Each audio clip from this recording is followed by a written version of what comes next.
Apartheid ended over 30 years ago, but South Africa is the most unequal country in the world to this date. Why is this? Now, there has been a rise of a black middle class in South Africa and also rich black people there. But this doesn't mean that the black population's life within South Africa, along with other groups that were oppressed under the apartheid regime, has actually improved that much. In many ways, life is very similar, it is very difficult, people live precariously, disease is very prevalent, and also the living standards are incredibly low. Explaining why this happened, you need to look back to the end of apartheid, and perhaps one of the most important things with regards to the end of apartheid are the concessions that the African National Congress, led by Nelson Mandela, made to the white minority. Perhaps the biggest of this was the enshrinement of private property as a fundamental human right in the constitution that came after the end of apartheid. The problem with the enshrinement of private property as a fundamental human right is that it meant that they never reflected on how the white minority had got the land that they had or any of the private property that they held, because ultimately it had on the whole come from the exploitation, subjugation and removal of black people from society. So 3.5 million people, according to the Surplus Peoples Project, between 1960 and 1982 were moved from the land that they had inhabited before in order to create tribal homelands or Bantustans, where the groups in South Africa such as mixed race, Indians and black people lived throughout apartheid. They were not from these areas, they were just forcibly moved there,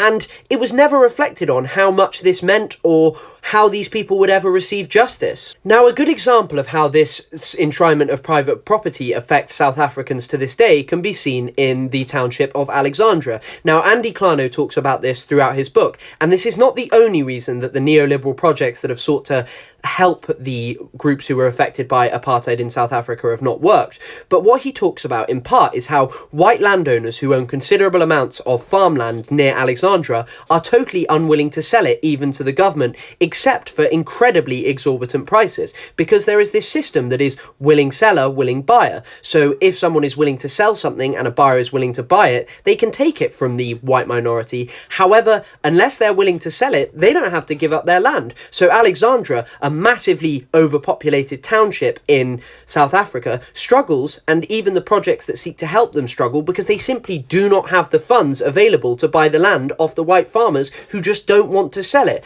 And here you can see how enshrining private property that was accumulated through the expulsion of the groups affected by apartheid is still a massive problem to this day, and one that requires a much bigger addressing than was offered in the 1990s. Now, one of the other things that was done to end apartheid that is often seen as a very fantastic, heroic thing was the Truth and Reconciliation Commission. Now, the TRC would offer the perpetrators of apartheid amnesty if they were willing to admit to their crimes so that victims could receive justice. Now, the TRC only got up to around 20,000 claims, and the problem was that they only focused on violations of the bodily integrity of the people who suffered under apartheid. And what Mahmoud Mamdani highlights about this is that it completely ignores so many other things about apartheid that had nothing to do with bodily integrity. So this meant those 3.5 million people who were forcibly removed from their land and the people who accumulated land off the back of it would never see justice on either side, because ultimately their bodily integrity was not violated, so it didn't matter. Another good example of this were the millions of people who were affected by what are called pass laws. Now, pass laws were these things that were instituted that meant South Africans from the tribal homelands could not move freely, and if they were caught doing it, they would be arrested and forced to work on farmland. This was very important to the white minority in South Africa because it meant that they would have a cheap source of labour that was constantly produced by people being arrested under this pass law. There are many other things that were left by apartheid that I haven't spoken about in this video that define society now. One of these is things like tribal divisions that were mostly created by the apartheid regime in order to control the populations that were affected by it.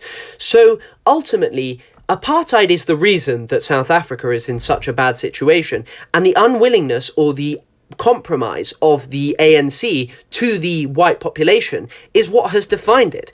Until South Africa reflects on how white people accumulated all of their land and find some way to help the populations that were massively affected by apartheid, all of their neoliberal projects that seek to do things in the here and now that alleviate small problems of the populations within the townships of South Africa are never going to fix anything or provide an improvement in the quality of life for South Africans.